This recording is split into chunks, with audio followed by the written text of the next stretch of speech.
आपला नेम नाही, आणि नेम आपण केलेला चलत नसतो राजा. नेम करताना त्या भगवान परमात्म्याला आपण विनवणी करायला पाहिजे की माझा हा नेम आहे ना, हा तुम्ही सिद्ध दिला नाही. कोणी सिद्ध दिला नाही? नामा म्हणे केशी राजा केला पण चालवे माझा. मी हा जो पण केलेला तू माझा चालव. मी चिंतनाला बसलो ना, माझं चिंतन सुद्धा तूच करून घे, असं भगवंताला विनंती करावी लागते.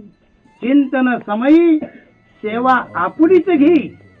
नाही तर गंमत काय होती, चिंतनाला बसलं का देवच येत नाही चित्तात. काय येतं मग? ते असंच असतं राजा. चिंतनाला बसलं का भगवंताला अगोदर पण विनंती करत नाही. आलो दान मागाया थोर करून या. चिंतन समयी सेवा आपली. सेवा माझ्याकडून तुम्ही तुमचीच करून घ्या. नाही तर काय होतं, चिंतनाला बसलं का काळी भांडी येते. गाय चिंतनात काय येते? काळी भांडी गाय. मग ही येते का नाही? किंवा चिंतनाला बसले काही व्यवहार येतो पुढं. तुमच्या चिंतनात काय येतं? कारण असं आहे बरं का, चिंतनात असं होतच असतं, हे जीवाचा स्वभाव आहे. पण परत परत परत चिंतन करून करून करून हे बाजूला जात असतं. त्याच्याकरता परत परत करावं लागतं. परत परत तेच करावं लागतं. नाही तर तुम्ही काय करता, हिरवी प्रपंच जर पाहिलं तर तीच स्थिती ना, तीच विहीर, तीच दंड, तीच बायको, त्याची साडी बदलतात. गाणी ऐकली तुम्ही पिक्चरची आतापर्यंत, जी गाणी जुनी झाली ती परत तुम्हाला ऐकावं वाटते का?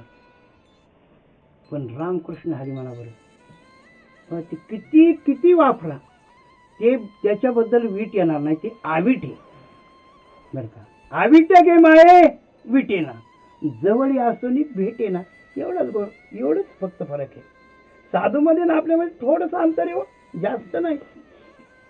तर चिंतनाला आपण ज्यावेळी बसतो ना राजा, तर त्यावेळी खऱ्या अर्थानं अगोदर भगवंताची आराधना करा, प्रार्थना करा. माझ्याकडून हे करून घ्या, मी त्याच्याबद्दल तत्पर नाही, माझ्याकडे ते सामर्थ्य नाही.